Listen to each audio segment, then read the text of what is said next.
The topic that I have chosen, I will call it the signs of the last hour, and also about the hereafter. When we say signs of the last hour, it does not necessarily only mean that we are to think about what signs are going to come up that tell us when the end of the world is coming. This is not the important thing. The important thing for a mu'min to understand from the warning about the signs of the hereafter or the last hour is not that the end of the world is coming. You may not be able to live until the end of the world, but rather it is for us to remember each and every one of our own. Each one of us has to remember from this their own last hour. Their own last hour. And my last hour is the day I die. It's not the day the world ends. So you'd be foolish to just sit there and wait until the world ends and thinking that I've still got time until the world ends. That's another matter. What we have to be concerned about is that we do not know when our last hour is going to come. And what we have to be concerned about is what have I prepared for this last hour of mine, which I don't know when it's going to be. A man asked the Prophet ﷺ, Ya Rasulullah, when is the last hour? See, he's one of those people hastening, thinking in that same attitude. When is the last hour? When is the world going to end? When's the sun and the moon going to collide with one another and with each other, and the world is going to crack open and all of that? He said, don't ask about when the last hour is. The Prophet ﷺ said to him, what have you prepared for the last hour? What have you prepared for the last hour? That's the real question. There's no need to go and indulge into deep questions about how the last hour is going to be and try to calculate when it's going to come, when it's going to happen, or to calculate when the Mahdi is going to come, or when the Dajjal is going to come. Or there's no need to do all of that stuff. This is up to Allah subhanahu wa ta'ala. If it was important to know exactly when it's going to be, Allah subhanahu wa ta'ala would have told us. But what the important thing is, what are you preparing at the moment? What are you planning at the moment? Because if you're... We are in Maipar. Assalamu alaikum, brothers and sisters. We are here in Maipar on our way to Jalalabad, from Kabul to Jalalabad. Look around us. What a beautiful natural place this is. We are on the mountain sides, and this is one of the most dangerous roads of Afghanistan. How do you feel about this place? I am very excited.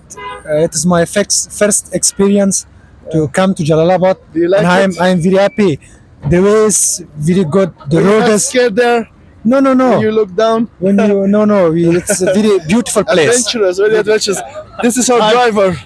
This is my second experience that I came here. This is the highest way of Mahipar.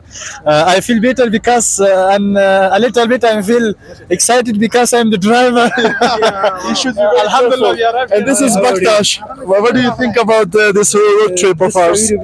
Yes, We can go to Pakistan also. This is also the way to Pakistan. Pakistan. We will conquer Pakistan. Let's look around here. See this beautiful place. MashaAllah. It's like from the movie Lord of the Rings. A scene from that magnificent movie. This is how high we were. We were there at the highest point. It was even higher.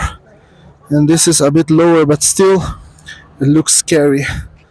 People take images here, pictures. They make vlogs and stories. It's a very nice place. Look at this. SubhanAllah. It's once in a lifetime opportunity to come here. It's quite scary. It feels like you're on the mountain, and this mountain is even higher. Subhanallah.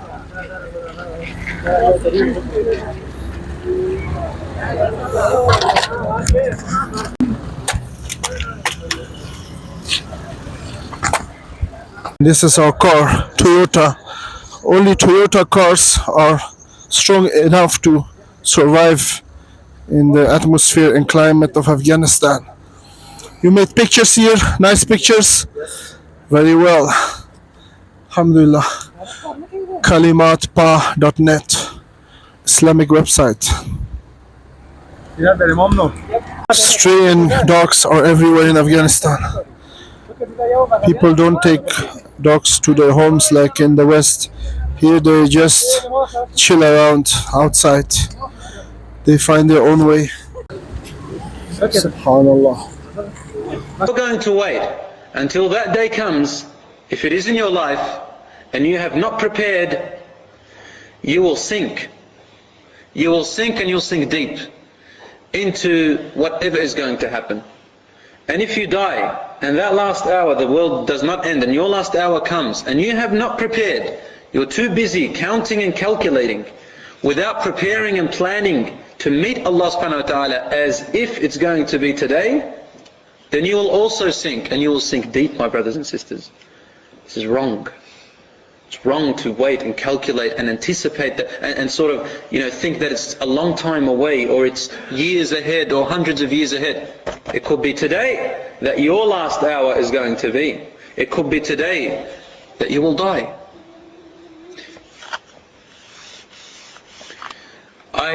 Today, inshallah, I wanted to begin with the first bit about this long topic, and that is to talk about the introduction to the signs of the last hour. Only introduction. We have to get this and set it straight in our heads and understand it clearly. Firstly, the belief in the hereafter, which means life after here. If you leave this door right now, you are going to go to some other place, from this place, after this place, after here. Does that make sense? Okay. So in our life, we are always proceeding, moving on. We are always moving forward in two ways. From place to place, and from time to time. Isn't that right? From place to place, from time to time. And they are always different. You're never going to go backwards. This is how this life is. Belief in the hereafter, the life after here, is one of the fundamental pillars of our Iman. And it is also one of the fundamentals of our Islamic creed, our Aqidah. Wow. That's really heavy. To say that it's a pillar of Iman, pillar of faith. If you don't have it, you don't have faith at all. You're a kafir. You don't have faith whatsoever. And it is a fundamental of the Islamic creed, the Aqidah. Aqidah and faith, they're the fundamental substances of being a Muslim. Aqidah, who Allah is, believing what Allah has to say, believing in the hereafter. Aqidah and faith. Without believing in the hereafter, brothers and sisters, we have no faith, we have no proper Aqidah. Our Aqidah is ruined, and you are no longer a Muslim. So anybody who does not believe in the hereafter, as Allah and His Messenger have shown it to us and have explained it to us and told us, then you are not a Muslim. And the matter about the hereafter and the matter about resurrection is what our Aqidah is built on. Our whole faith is built. Let's have something to eat here. They have fresh fishes. I hope it's very tasty, inshallah. Lots of restaurants here. Great place to sit here. Amazing valley. So Zaida.